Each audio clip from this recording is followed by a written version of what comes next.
అందరికీ నమస్కారం. నా పేరు పవన్. నేను 18 ఇయర్స్ ఓల్డ్ ఇప్పుడు. నేను బీటెక్ ఫస్ట్ ఇయర్ చదువుతున్నాను సీఎంఆర్ టెక్నికల్ క్యాంపస్లో. దాంతోపాటు నేను ఒక చిన్న ఆర్గనైజేషన్ని నడుపుతున్నాను, ప్రిజీవా అని. పృథ్వీ ఇంకా జీవా అని.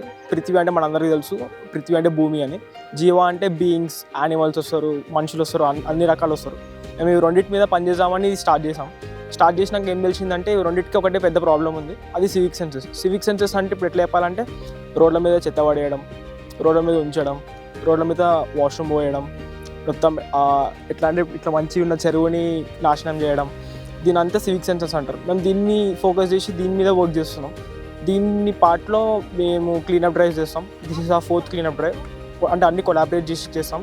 2 మేము ఆల్రెడీ చాదర్ఘట్ మూసీ దగ్గర చేస్తాం, ఇంకొకటి ఇంజాపూర్ దగ్గర చేస్తాం. ఇది మా 4th క్లీనప్ డ్రైవ్ కాపరా దగ్గర. ఇంకోటి మేము సెషన్స్ కూడా తీసుకుంటూ ఉంటాం, స్కూల్లో సెషన్స్ తీసుకుంటాం. ఎందుకంటే నెక్స్ట్ జనరేషన్నే మనం మార్చగలుగుతాం, ఎందుకంటే పాత జనరేషన్ ఎంత చేసినా మార్చలేము. అదొక మోటివ్తోని ఆన్లైన్లో కూడా క్యాంపెయినింగ్ చేస్తూ. ఇంకోటి ఏంటంటే ఇప్పుడు నేను మల్కాజ్గిరిలోనే ఉంటాను, నాకు కాపరా చాలా దగ్గర. నేను చిన్న ఉన్నప్పుడు చూసిన కాపరా వేరు, ఇప్పుడు చూసిన కాపరా వేరు. అప్పుడు నేను కొంచెం పెద్దగా ఉండే కాపరా యాక్చువల్లీ, ఇప్పుడు చాలా చిన్న అయిపోయింది. ఇంకా అప్పుడు చాలా గ్రీన్, ఇంకా ఫ్రెష్ ఎయిర్ ఉంటుండే. ఇప్పుడు కూడా ఫ్రెష్ ఎయిర్ ఉంది, కానీ అప్పుడు ఇంకా ఫ్రెష్ ఎయిర్ ఉంటుండే. సో అట్లా మళ్ళీ కావాలని కోరుకుంటున్నాను.